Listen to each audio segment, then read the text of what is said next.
Guardiola and Jurgen Klopp are the two highest rated managers in Football Manager. So I thought I'd really put them to the test. And I made them a manager in non-league football, at two of the lowest club reputations in the league as well. And their contracts are fixed for 80 years with future transfers, so they won't be poached. So I simulated one season and already there were problems.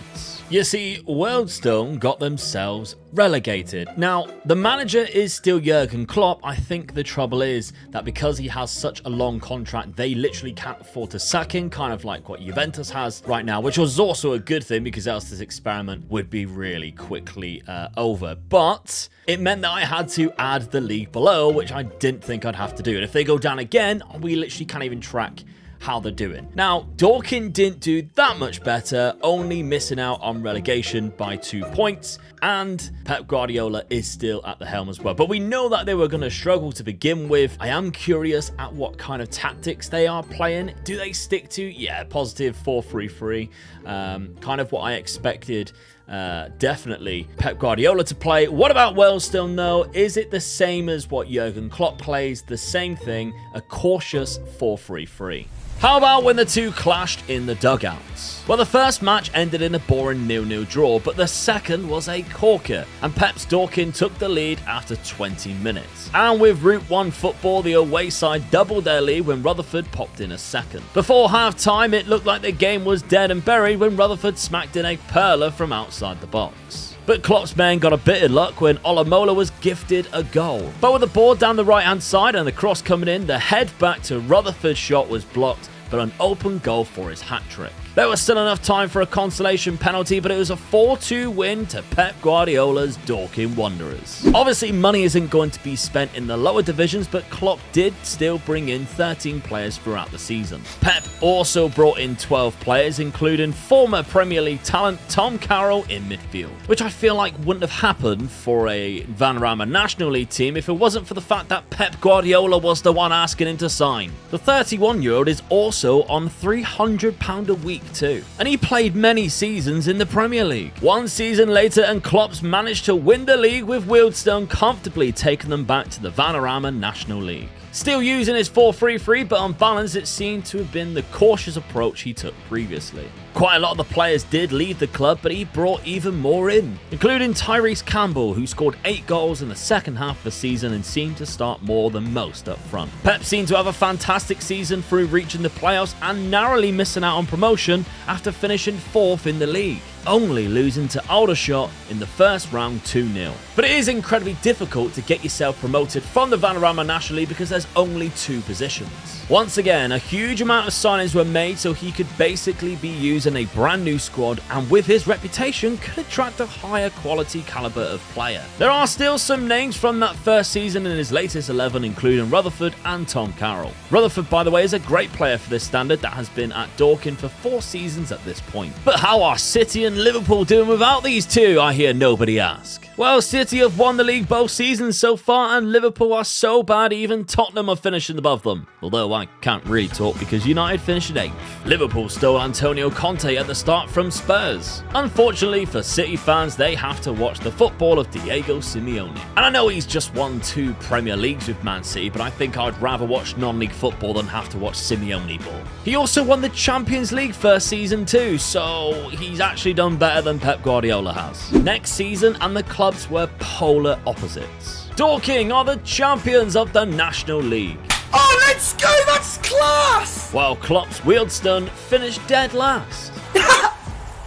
It feels like the pull that Klopp has to attract quality players to Wealdstone is a lot less than Pep Guardiola's. And for the first time ever, there will be 2 divisions in between both clubs. Unfortunately for Klopp, the next season doesn't look to be that good either. Their attempt to jump straight back up has failed as they only finished in 2nd place. He's got to hope that Dorking failed to survive and come back down. Dorking didn't get themselves promoted after losing in the playoff final against Accrington Stanley in extra time. So they were actually really close. They overcame Wimbledon on penalties in the playoff semi-final and finished in 5th place across the whole league. So not only did they survive, they actually kind of almost got themselves promoted. And I wonder whether they actually spent quite a lot of money after going up only 35k. Again, they seem to just bring in a lot better transfers than what Klopp has done at his club. It just seems like Pep has a better understanding of who he needs down in the lower leagues. And he's even raiding Manchester City players here, with Henry Roberts joining the club, an actual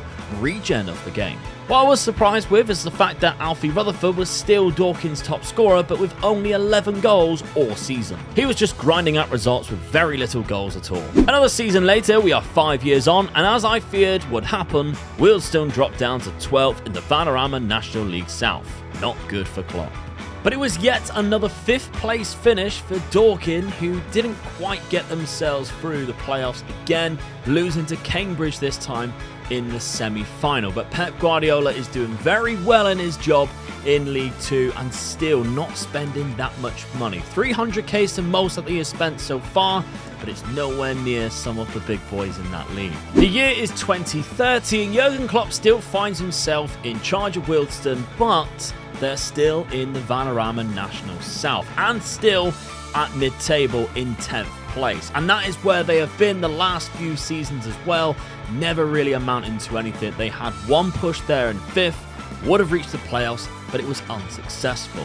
The journey for Dorking, however, has been a lot more exciting as they finally made it through the playoffs into League 1 in 2028. To then, unfortunately, come straight back down, missing out on survival by just 1 point, finishing in 21st place. However, it was only one season of sorrow as Pep dragged Dorking back up through the automatic promotion, finishing in 2nd. Much money in each transfer window. The one season that they spent in League 1, they spent just over $500,000, with the most being spent on Jacob Badou from Millwall, a very talented centre-back who they've managed to keep on in League 2. Moving forward 2 seasons to 2032, and both managers' jobs are currently insecure. And I actually heard if you want to get them sacked, you have to make sure you've pressed that subscribe button. Klopp's job is at risk because he's still stuck in mid-table in the National League South. Pep could be sacked because he's just finished bottom of the league in the Championship. Yes, that's right, last season Dorking won yet another playoff final against Notts County to take them into the Championship, where the £1.2 million they spent wasn't enough to keep them up. And although that the race of this entire video and the competition is kind of over, with Klopp unable to get out of the Vanarama National League South, I still have to go a couple more years and just see whether Pep can bounce back. Which is exactly what he did, once again through the playoffs. But for Klopp, it still wasn't great. 16! They are still lingering in the Vanarama National League South mid-table, and it has honestly been that way the whole time since we last met. They haven't been able to get anywhere close to being promoted. Pep Guardiola, on the other hand, yes, he's still at Dorking Wanderers. How are they doing though? 21st position in the Championship. They have just survived by a point from being relegated. Have they been there the whole time though? 20th position here, we got 21st. So yeah, they've managed to be 20th, 21st, 20th, and 21st yet again, surviving by the skin of their teeth.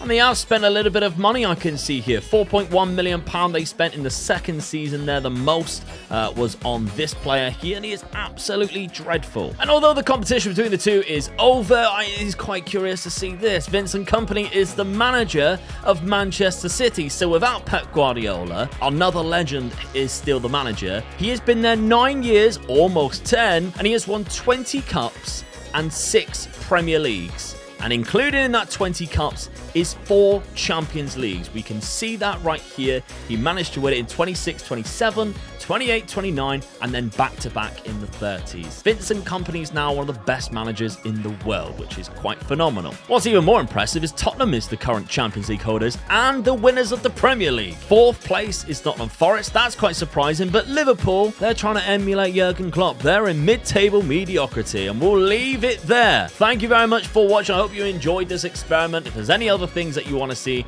let me know down in the comment section, and why not check out this video where we trapped Erling Haaland and Mbappe in the National League as well. Make sure you're subscribed. I'll see you soon.